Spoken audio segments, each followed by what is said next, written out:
Our next panel discussion is towards 1 million plus mentors mentoring.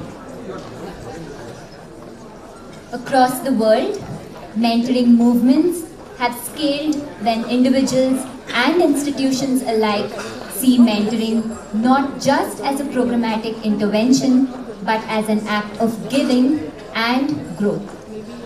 As India builds towards a future where every young person can access a mentor, this session explores how such large-scale mentoring movements can be catalyzed.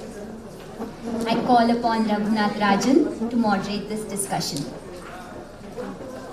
Raghunath is the Senior Director, HR for Asia Pacific at the Boston Consulting Group, where he leads people strategy for global business and functions teams across 20 plus offices in the region. With over 2 decades of experience across consulting, IT, and healthcare, he is known for building inclusive, values-driven workplaces and has held senior HR leadership roles at IQVIA and Wipro. A transformational coach and mentor, Raghu is deeply committed to guiding young professionals and emerging leaders. A warm welcome to you, Raghu.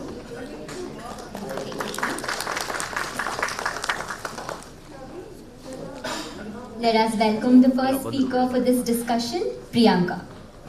Priyanka Dutt serves as the Chief Advisor, India, for Giving Tuesday, championing the global generosity movement that envisions a world driven by shared humanity and radical generosity. She has been instrumental in forging multi-sectoral collaborations and designing flagship programs that have expanded the footprint of the movement in India, growing, giving in all forms across all sectors of society. A seasoned leader with a particular expertise in the use of media and communication for social impact, Priyanka has previously worked on public health, gender equity, and livelihoods issues. A warm welcome to you, Priyanka. The next speaker to join the panel is Ian McBride. Ian heads responsible business for BT Group in India, leading the company's objectives to accelerate social impact through technology and digital skills in partnership with the British Asian Trust. Originally from the UK and settled in India, Ian has worked with various organizations focused on skill development and gender equity. A warm welcome to you, Ian. Let us now welcome Parinita Cecil Lakra. Pari is a senior HR leader with over 20 years of experience in transformation, culture, and people strategy across India's retail and service sectors.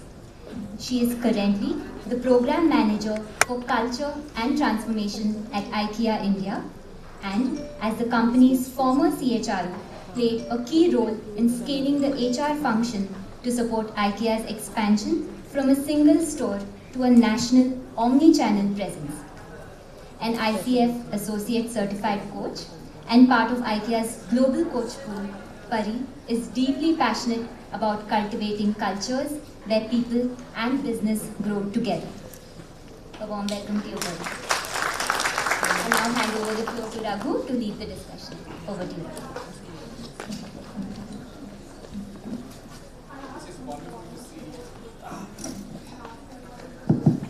Hi, good morning.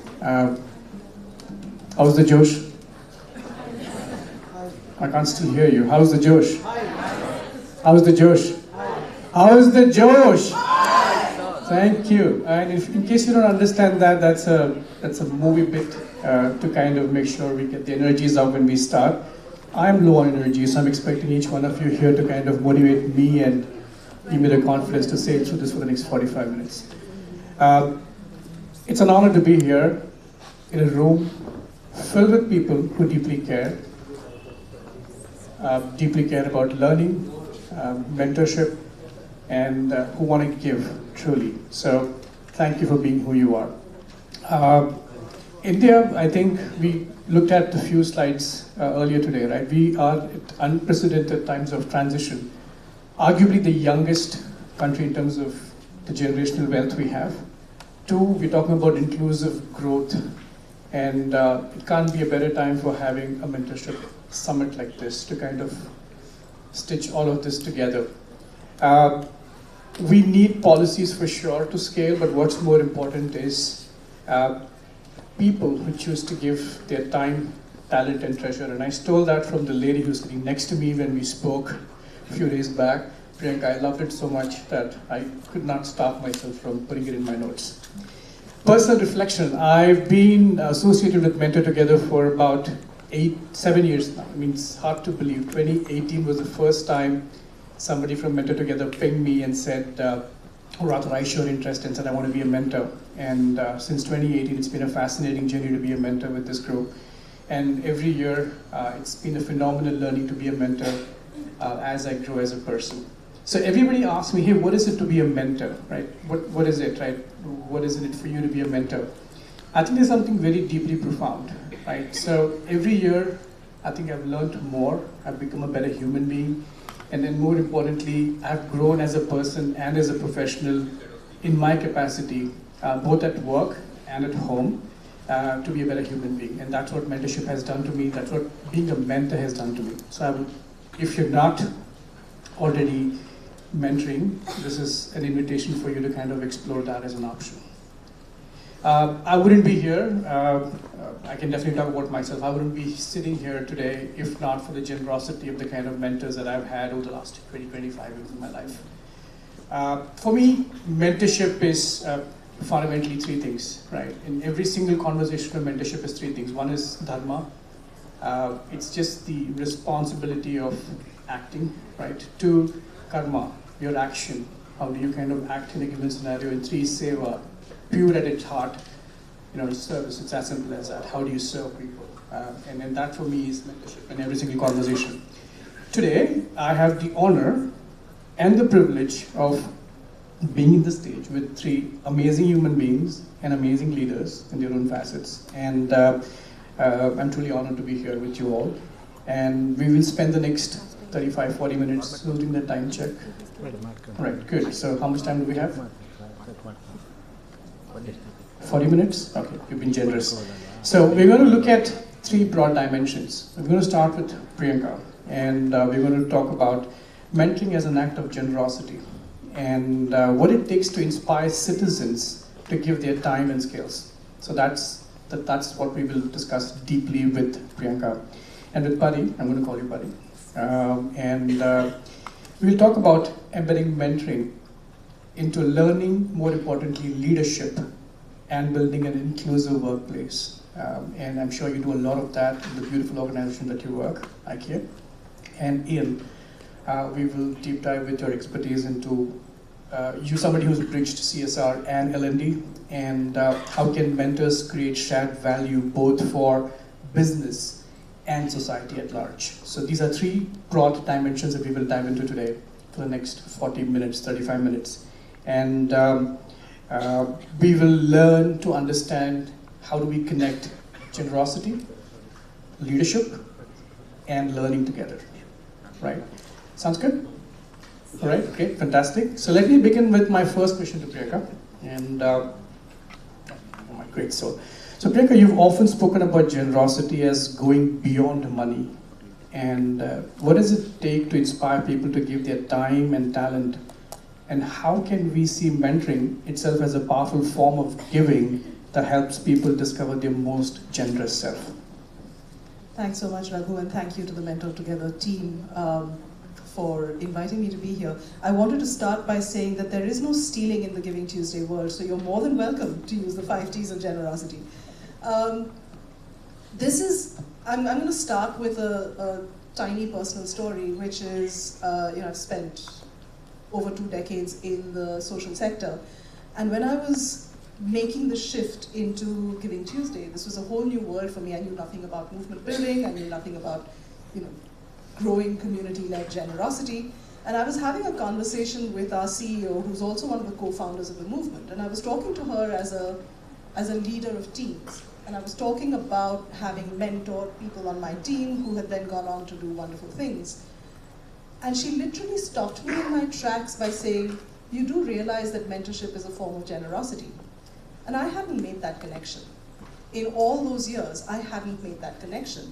And I think that, to me, is the first stumbling block. I don't think people see those connections. I don't think generosity is something that we think about actively. I think it's something that we are. People are inherently generous. Our campaigns in India, all of our communication campaigns are about being born generous. But it's really important, I think, to create those situations, those cases, those moments when people can actually identify that they are being generous. Give it a name, give it a shape, give it a feeling, actually really experience that. Because we know that when people experience that generosity, that feeling of having done something for somebody else, that's the bit that's addictive. It's really something that is very hard to step away from. What did you call the campaign that you were doing? Step Up, Stand Out? The Step Up, Stand Out piece was really attractive because it's a position in the world, and it kind of really helps you reflect your space broadly, socially. But I think that intrinsic motivation can be highlighted, let's say, because it's not even like you need to develop it specifically, it's just that you need to be able to shine a spotlight on it. So narratives and storytelling and being able to kind of really amplify that work so that people can see themselves in other people's stories, that's really important. And to me, that actually links to a much larger kind of ecosystem thing that is, I believe, a big gap, which is infrastructure in its broadest possible term, that actually makes generosity in all its forms easy, joyful, trusted. And what does that infrastructure mean? So the storytelling is part of it, data is part of it, platforms like Mentor Together is part of it. It's a whole range of different things that need to come together that actually helps citizens, whoever they are, wherever they are, whatever they do, identify their own generosity and have an easy, accessible way of giving. And it's really, really important to shift the narrative from giving being about giving money alone to giving in many forms. We know globally, in fact, the data tells us that people give with money. That's the smallest form of giving. So people give in other ways, many more, much more than they do with just money. Thank you, Priyanka. My next question is to Pari. Pari, from your experience of leading people's strategy at IKEA, India, how can mentoring strengthen leadership, well-being, and create a culture which drives diversity and inclusion? Raghu, actually with your question, it's like all my years of leading people strategy comes summarized into it. But let me try and answer this, and what I would do is I would love to give Business India perspective of what's happening and how do we view the economic world around us, and then I'll bring it to a bit of what has been our experiences when we have tried to ensure that we were nurturing this culture in the organization. And in the opening panel, and some of the speakers also mentioned, when we look at India, 1.4 million people and ticking, we do have the largest, and we are blessed to have a large working force, and that's going to be around, the trend is going to continue for the next few decades. So it's not just here and now, in the next few years, but for a few decades, we're going to actually see the benefit of this opportunity. And that poises India from an economic growth standpoint at a very, very, at a point of privilege, let me put it like that. We all know that there is a lot of work happening for ensuring that we are skill building, that we are making sure that we have the talent ready for the opportunities that is going to come up in the future. But one of the pieces, and here I'm generalizing massively, across organizations, one of the pieces that is felt is that even though there are a lot of applicants, we actually still struggle to find people who are workforce ready. Now, there is a big difference between getting technically skilled, having the qualifications, and being workforce ready, having the mindset, understanding who am I, how do I need to be, how am I going to navigate my career. And we realize there is a bit of a gap. Now I would leave that, I think that is very, very important realization to keep, because one of the pieces that we in our organization realized that could actually make this flip is via mentoring. And I'll share a little bit about our organization. So at IKEA, and I have some of our colleagues here as well who are avid mentors, in the organization. Our founder had a vision to create a better everyday life for the many people. And that was not just limited from economic, transactional, consumer good perspective. When all of us take a look at that, we are translating it to how can I make a better everyday for you tomorrow.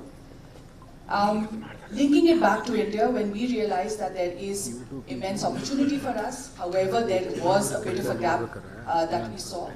We've been working hard to ensure that we are bringing in mentoring skills, not just to the leaders, not just to people who can, take the platform, have the stage, but for everyone, anybody who's responsible for an individual. So from our frontline leaders, we ensure that we are building the skill up. And the reason is very simple. Across different life stages, this is a capability that we need to really ensure that we are having so that we can have a strong set of a leadership pipeline that grows with the organization. So I think that's to one of the questions, inputs that you asked, Raghu. It's a core ingredient in our leadership approach. Many a times when we talk about leadership, it's either anchored to a job level, or it's understood that it has to be a certain vice president, or it's a manager, etc. And we believe in the approach that actually everybody is a leader. When you don't lead people, you are leading your own agenda, you're leading your own topic. Then you can be leading people, then you can be leading teams, you could be leading a unit. Yeah, sometimes you also lead a country, and maybe many countries, right? But at the core of it, everybody is a leader. So how do we ensure that capability is there in every individual? But the second part, I think also when we bring in mentoring, what we realize is the act of mentoring, and Priyanka, I loved how you brought in the piece of generosity, because when you actually mentor somebody, you're also expanding your worldview. The panel before us talked about how do we even connect with Gen Z, and the next generations are, from a business point of view, our future customers. How do we even get to understand what they need? How do we lead these people? What do these next generations want? So it becomes very, very imperative for leaders to be able to connect, to be able to relate to inspire, to motivate this group. And what a simple, beautiful way than mentoring that can help you have a view and have an expanded worldview of what's happening around, and not just getting limited by what you have been through and what you think is the right way. But lastly, I think I do want to touch upon a very important piece, Raghu, that you asked, which was on inclusion. Whether we like it, acknowledge it or not, there is a lot of non-inclusion around us in the everyday. Where I come from, where I studied, caste, color, my sexual orientation, my ability, my disability, it is something that is definitely around us, and I think everybody has a role to play to make sure that we can level the playing field and we are building a more equitable tomorrow. Again, a very beautiful tool that helps us with that is with mentoring, because that's when, again, as an individual, as a mentor, I expand my worldviews, I get to understand better of what are the realities, the lived challenges that an other individual has, and when I am in a space of privilege, as a leader, as a team member, how do I contribute to make sure that you and I have the level playing field which makes our everyday better? So a long answer to your very crisp question. No, I loved every bit of it.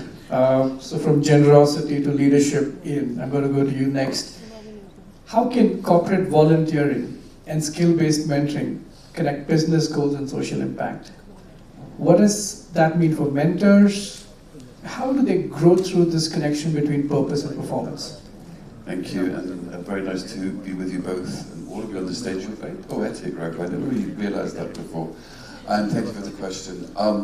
So we at BT Group, we have always had a very, very strong skills-based volunteering program with all of our partners, whether that's in the UK, worldwide, or here in India, which is UK and India are our two biggest footprints. So my background is learning and development. My background is in the social sector in the UK, then in India.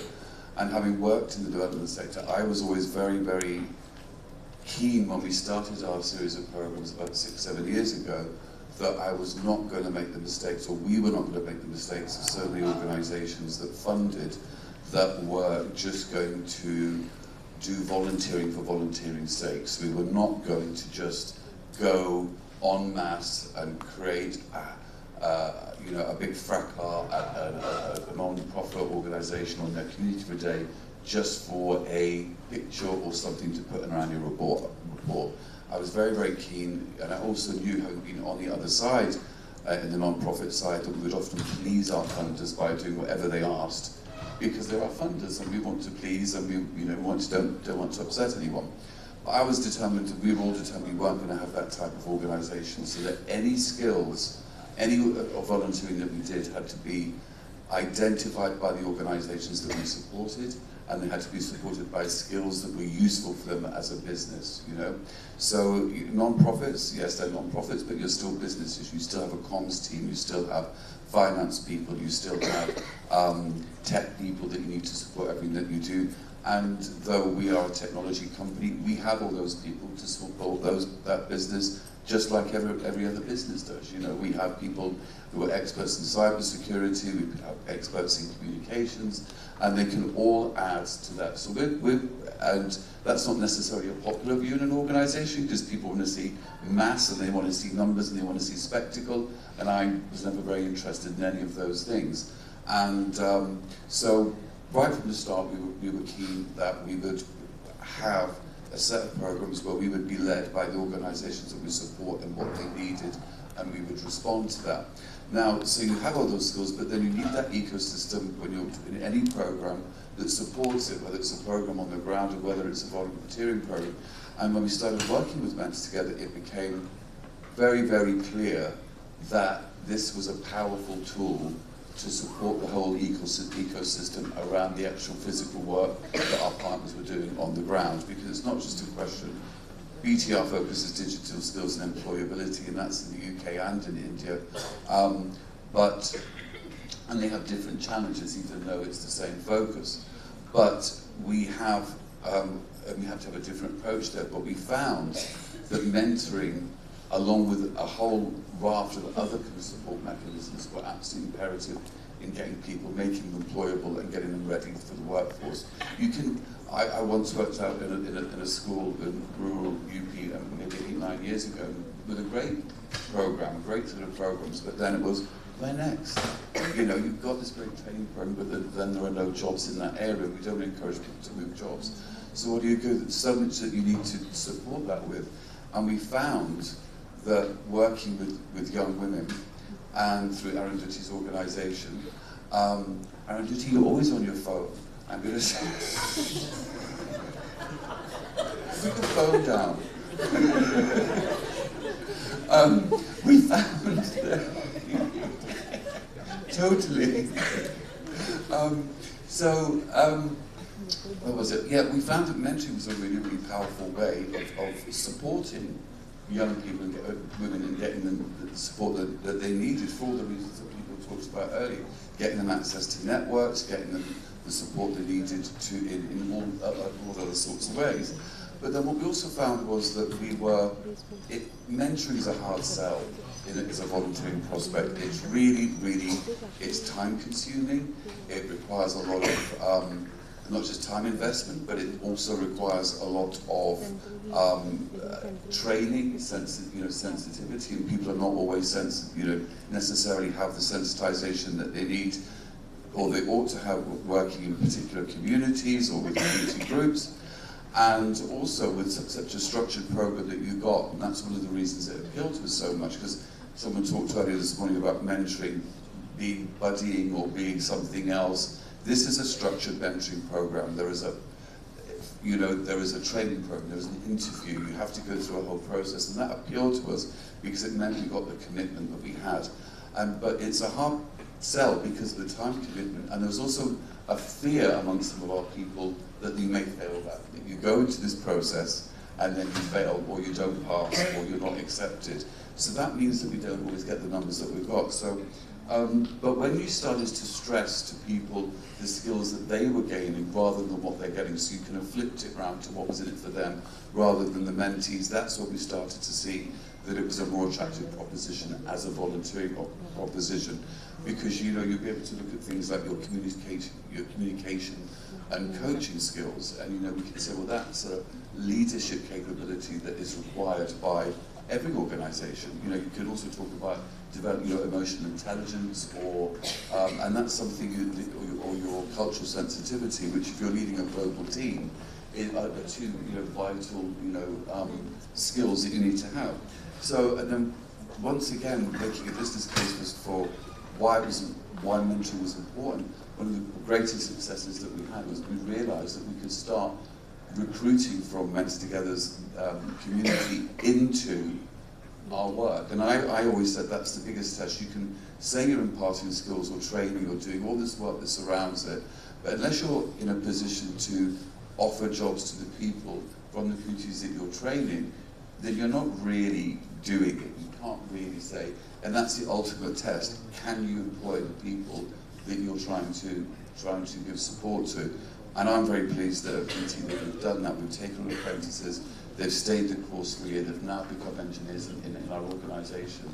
And I think that's a really great test, and it shows to the business that mentoring. Well, don't thank me, I did this, Aaron did, your team, they gave us some great people, and we're really grateful for them.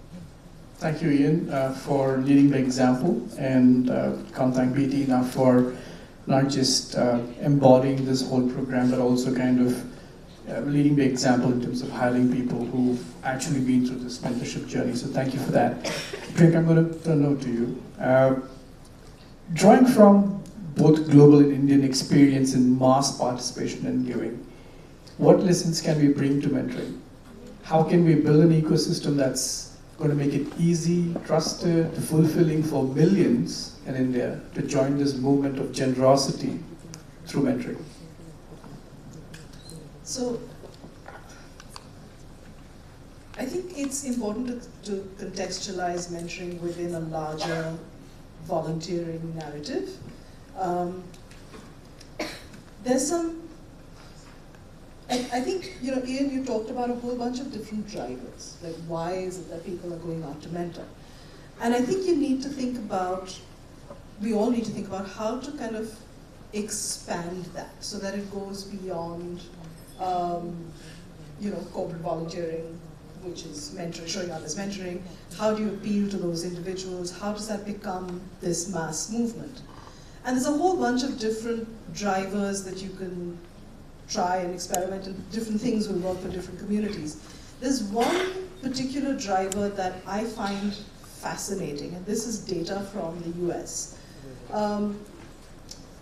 We've been studying over the last 2 years just how people give, why they give, when they give, who they give to, and what that means. And what that then looks like is that we have this vast amount of data that we're then able to do additional analysis on. And the additional analysis that we've done is around a metric that we've created called civic intent. Now think of civic intent as a whole range of different things. So it's expressed as trust in each other, it's connection to community, it's a sense of, or a willingness to do something for somebody else, even if you don't share common beliefs, common systems, etc. It's the very foundation in many ways of volunteering and generosity, right? It's got to be those beliefs. Unsurprisingly, people who give in any way score really highly on that civic intent metric. I think something like 84% of them score on the highly sort of very positive civic intent scores. But here's the bit that really blew my mind. People who volunteer, who give their time and their talent, are 1,500% more likely to express those same attitudes to other people.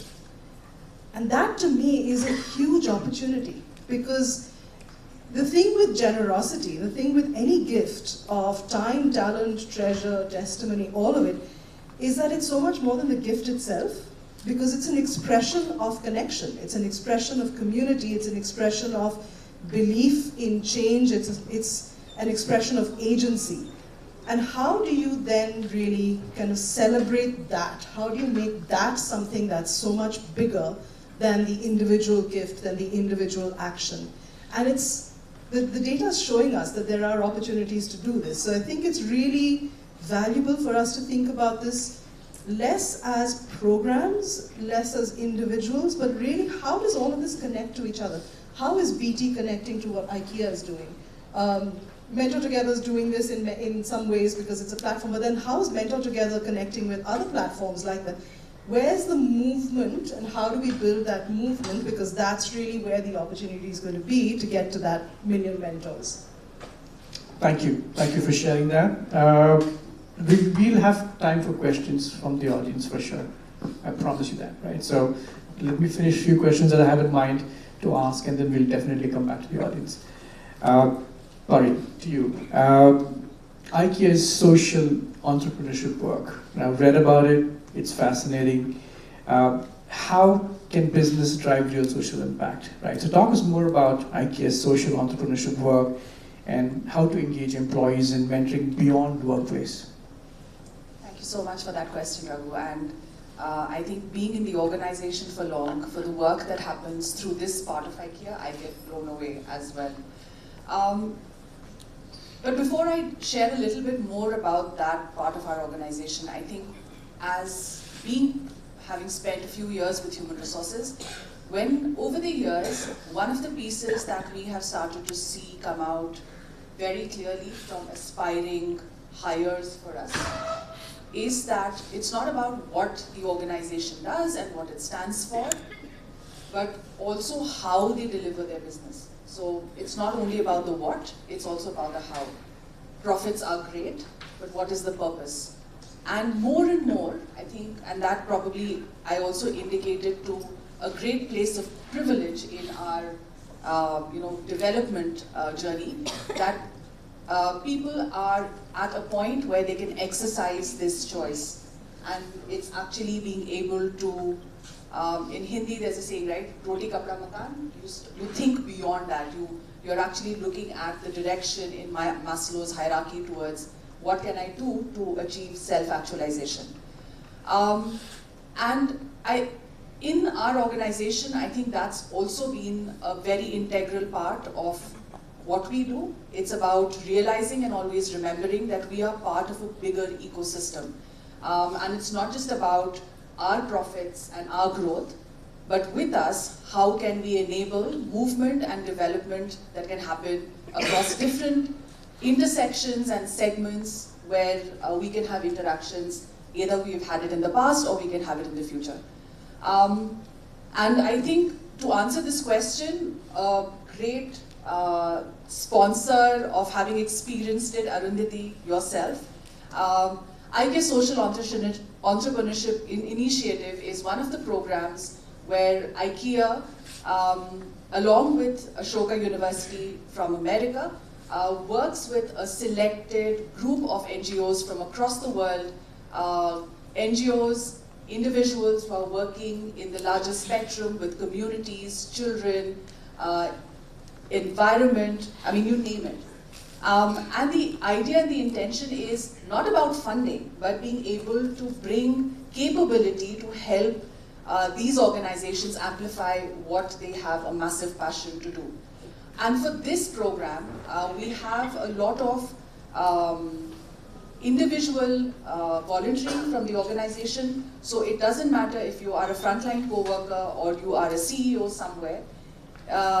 In your bit, with whatever your expertise is, you can raise your hand and say, I want to be a part of this journey. And then with an NGO, a group of mentors and supporters are then linked, who then work with that organization through their business challenges and whatever is the improvement that they want to do. It has, and what we hear from a lot of participants that have been through this program, it helps with, one, to drive a larger impact, but also I think for all the co-workers who get involved, it is not limited to being a part of the, let's say the CSR function or the foundation function. Whoever you are, wherever you are, whichever part of the world you are in, you will have an opportunity to be able to contribute and pay it forward. So I think that's the journey with which I got introduced to Mentor Together earlier on this year. And I think we've just started on our equation. We have our colleagues who are partnering, and we are doing a pilot together at this moment. So hopefully we will be able to trace your successful journey with BT. And yeah, so that's, I think, a bit of what the story has been. Thank you. That's very, very inspiring. And thank you for sharing that, Pari. Ian, the ability to mentor is such a key leadership skill today. And, the older I get, I realize there's nothing more important. If you want to be a leader in true sense, can you mentor and create next set of future leaders, right? So how can we position mentoring as a core competency within learning and development and workplace culture? Something that shapes how leaders grow and thrive in organizations? Absolutely, and yeah, we're really looking forward to seeing the results. We're going to talk a little bit now with IKEA, with the DELA program. Yeah, really great question. I think for an organization that is serious about people development, they're always looking for interesting and innovative new ways to develop people beyond the kind of training room or traditional classes. Or traditional trainings that we have. I talked earlier about how volunteering, how mentoring is a very difficult proposition because it's so time-consuming and it's so intense. Really, I think the program with Mentor Together is over 6 months, requires 45 hours, and that's including the assessment, the training, the interviewing, and the mentoring time. So. We looked at some figures which my colleague Swati got up. I have to mention Swati in my contract because if I don't say thanks to her, she punches me in the car home. So Swati, you're mentioned. I can't see where you are. Thank you for getting. There you are. She moves around. She said, if you don't mention me and thank me, I'm going to kill you. So thank you, Swati, for everything that you're doing. Yeah. So essentially, if we look at since our journey with Mentor Together over the last 6 years, we have at various different times in our various different sites across India, we roughly have around 10,000 employees working for BT at any one point. But over that 5 years, I think we had 300 plus something people sign up for the mentoring program. Then once they sign up, by the time they get through the next stage of the process, that goes down to approximately 170 something. And then by the time they actually go through the program and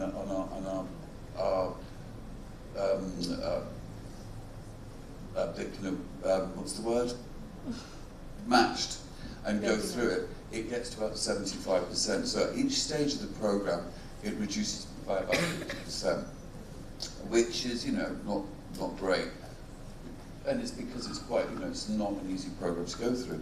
So we said, well, because of some of the work that you're doing together, Aaron and Duty and I were putting our heads together and say, well, how can we get those numbers high, and what do we need to do to get more people mentoring? How do we do it? So our view was, well, we take it as a proposition for leadership development.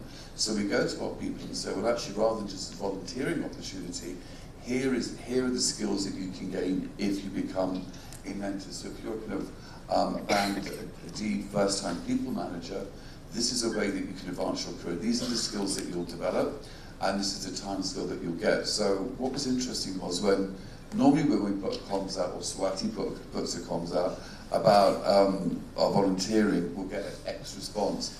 When we put the first comms out requesting people to sign up for a management program that was linked to their personal development, we got 80 people sign up in one go, which is more than we've got in the past 2 years for the same program, because they saw the benefit to them, to their careers.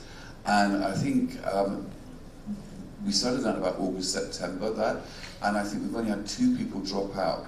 And so I think that whole group, of that we could only take 1 batch at a time, so we're doing a 2nd batch for the next one.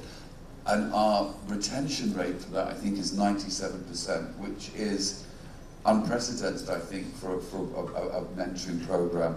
90% of the people who started the journey are still there 4 or 5 months into it, which pretty indicates they'll go to the end. So I think what that proves, and so when we've got a case where we say, well, actually, we are developing through this great organization a pipeline of talent that we, not only people that we support, that we can bring into our workforce, but then we're also using this program to develop skills in our people that they can use in our company, or whether hopefully in our company, or whether they go on. It makes a really compelling business case between mentoring and the social impact and the responsible business goals that BT has worldwide. You know, as I say, our focus is digital skills, but it's also gender equity. So when you combine that, it makes a very great value proposition for your leadership. So we have massive support from our HR, our learning and development leadership, our people leaders to get behind this program, which they don't always have for other programs there, because they really see the benefit for it. Thank you, Ian.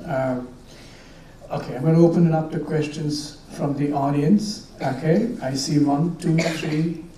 Somebody can pass the mic around.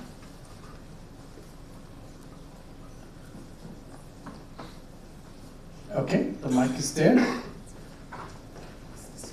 Yeah, if in case you want me to pass my mic, I'm happy to do that. Okay, great. If it's a tough question, ask Pari. Okay, in the order of toughness, the easiest question should come to me. You can start from there. All right, go ahead. What's your name? Myself, Lavina. Lavina. All right, Lavina, shoot. So, hello leaders, yeah. So, in this conversations, like, yeah, company is willing to, leaders are willing to bring this transformation. But what about when we see leaders and company don't see these things? And we are working, and for example, in my organization, I am seeing those things to be coming into picture, like fairness and all these things, but I don't know how to bring those. It's really a tough one, so Pari will answer that. Thank you. It's a really tough one. And but having said that, I think I'm an eternal optimist. And one of the things I believe is to trigger change, it becomes really important to be courageous, to start the conversation. And it's not about pointing fingers of this is right or that is wrong, but actually putting the opportunity and the possibility out there to say, what if? What if? And then, you know, could be the ideas to explore. But that is what I would, in a way that comes to me, that in a very difficult situation, to believe in the better tomorrow, to always start with a conversation, and a conversation, one conversation to another, to the third, to the fourth, I really believe a ripple effect happens. And that will be the change that it will trigger. But I'm missing Anu from LinkedIn, I'm sorry, who was there in the first panel? Aditi, yeah. So the power of LinkedIn and how you amplify things and how you spread the message, but to start with the awareness, to start with the conversation. What if? Anybody else wants to take a stab at this question? Ian? Okay, all right. So, I can't add much to that, but I say start from the ground up. I often believe we shame our people above us and the leaders there by doing the stuff we want to do ourselves. And, you know, coming back to Swati again, we do lots of stuff with all our terrific employees, you know, throughout the year, whether it's fundraising and volunteering. And, you know, we go back to them and we say, we're leading from the kind of, almost like from the bottom up. And then when that message gets out, it goes throughout the business and say, this is wonderful, this is incredible, you've done this, and you've had all these people come out and do this great piece on online safety in these schools. And then we go, yeah, okay, so how do you get involved? So never don't think that you can't just make that happen yourself. And you're right, amplify it on your internal communications channels. Do not be afraid of beating your own drum. No one else is going to beat it for you. And you know, when they start seeing that gets out, and they start seeing the attention it gets and the recognition that it gets, they'll get involved. These are hard-nosed, some of these people, business people.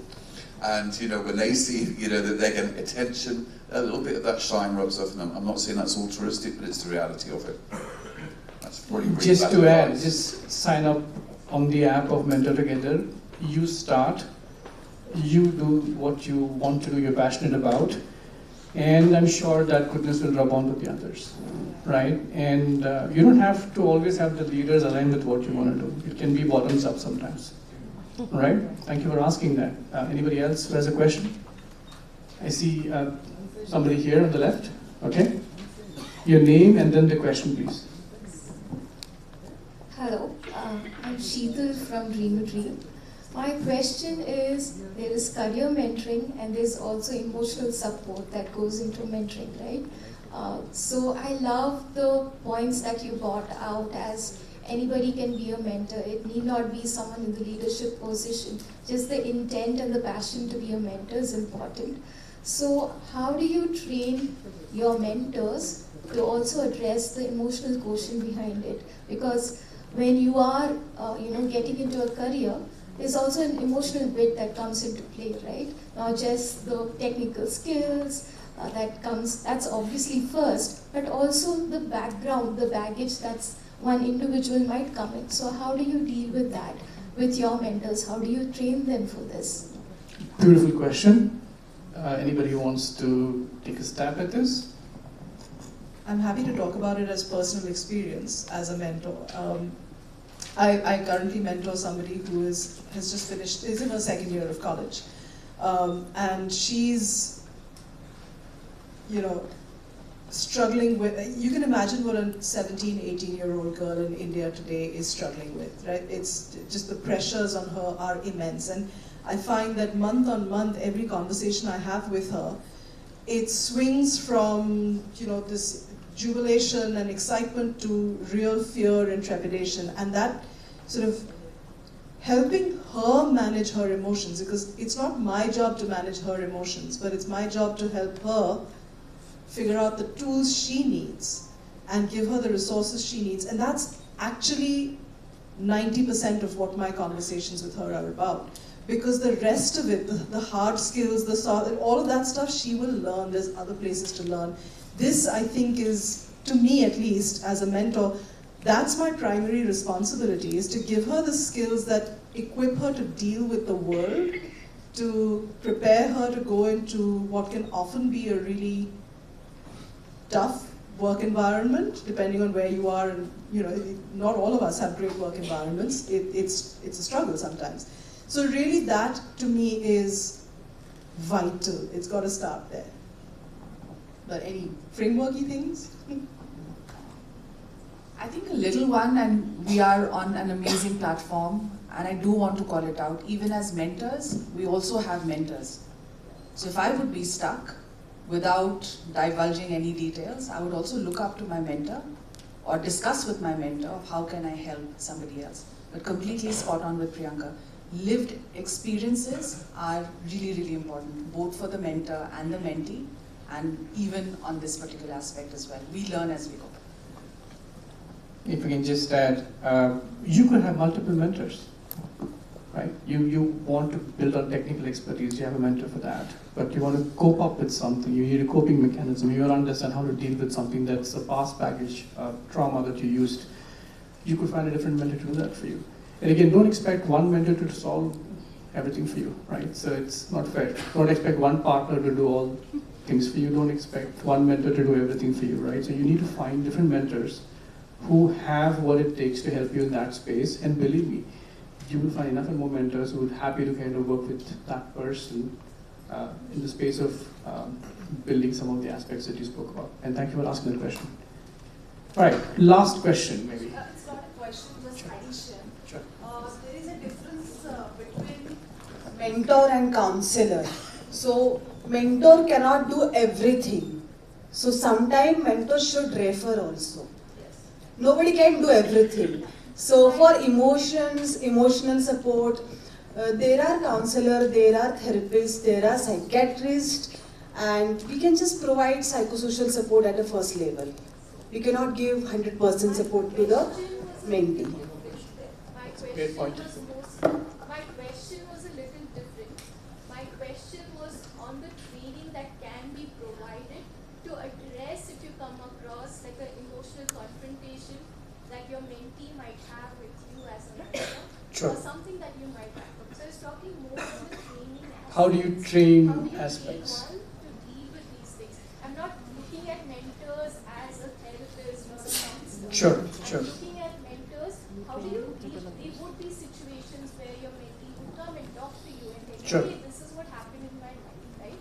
But you may not be at the capacity to answer to those questions. But how do you get trained to maybe address it to some extent to your capacity before you navigate them to a therapist or a counselor? So that was my question. Sure.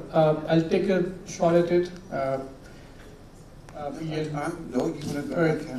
Go ahead. Well, first of all, that's is a good question. It's a very important question because there are boundaries and there are boundaries that shouldn't be crossed. And one of the reasons that we love this program is because of the selection process, the interview process, checking for sensitivity and the training that goes into it, and also empowering the mentors to have a voice if they feel uncomfortable with any aspect of that.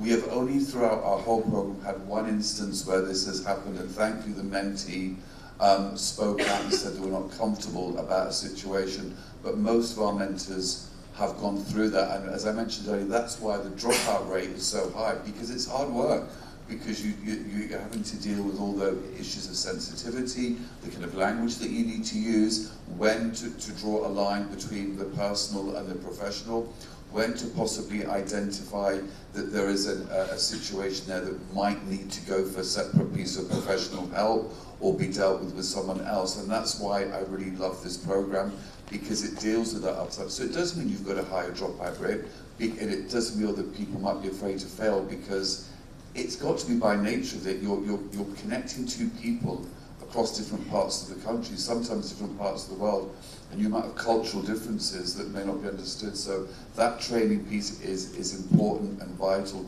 And I think it's also why, coming back to that point about difference between counsellors and therapists and buddies and mentors, that this is really important that those lines are established about what those different roles are, and which is why we're happy with that program, that it does that. So it does draw the lines and show where the boundaries are.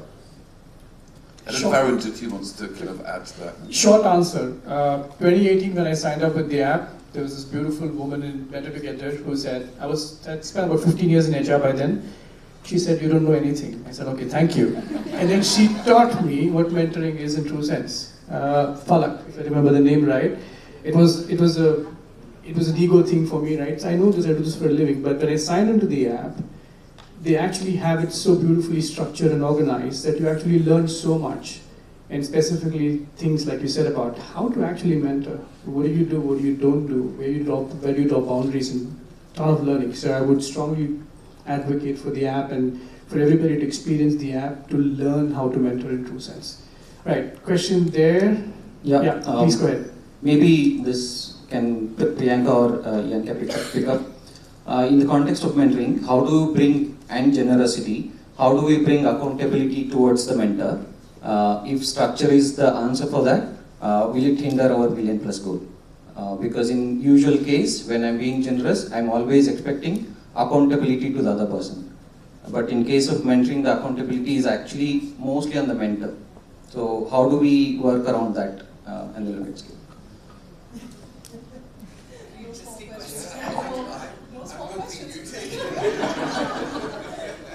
I think that's a really, really good question. And I think, okay, so I know where you're coming from. I think I know where you're coming from, which is that the sense that generosity is something that has no structures and no boundaries. And you're right, in many ways, particularly with a movement like Giving Tuesday, we don't like to sort of create those artificial boundaries, because we want everybody to give in ways that they can, that they feel that they can. But I think when accountability is required, in a situation like mentorship, it absolutely is, because this is about another human being.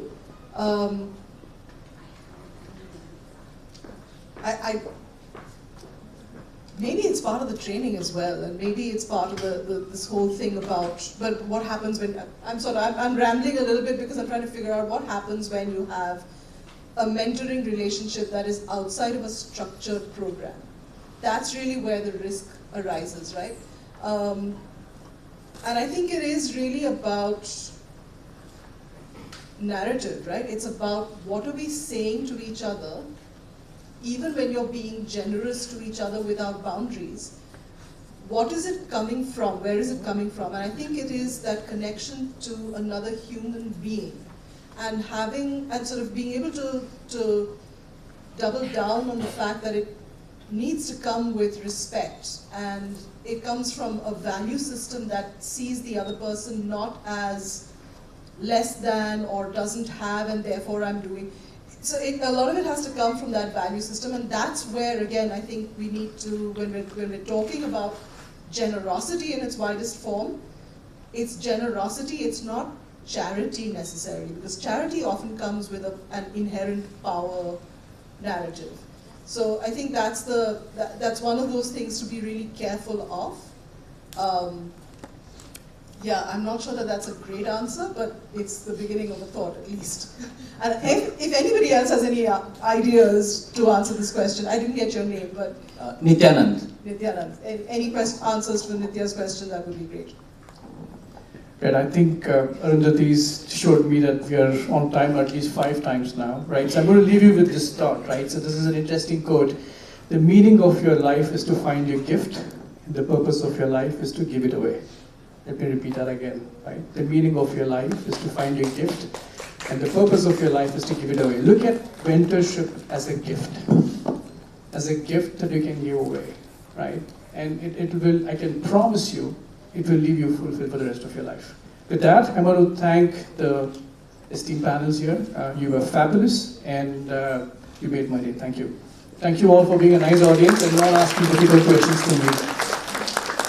Thank you, panelists, and all of you for illuminating how mentoring, rooted in generosity and growth, can power large-scale movements that shape India's future. As a token of our appreciation, we would like to invite Arundhati to present each one of you with a small memento. Let's please give a big round of applause to all the panelists.